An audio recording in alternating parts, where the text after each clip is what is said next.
Կլինի համաձայնագիրը ինչ գնով կլինի, դա է հարցը, այսինքն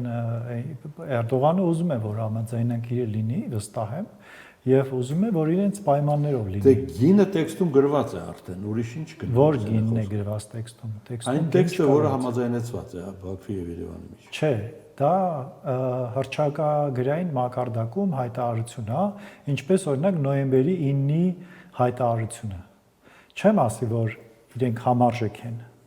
Նոյեմբերի 9-ի հայտարարությունը ավելի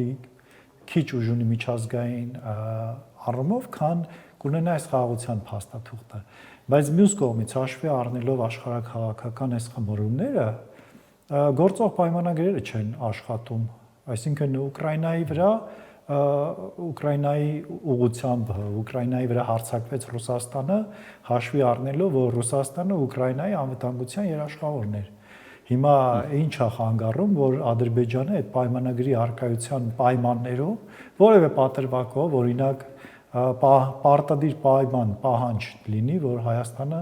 պիտի օրինակ այս ինչքան զորքից ավել չունենա կամ այսքան, այսինքն ինչ որ սահմանափակումներ, որը իրականում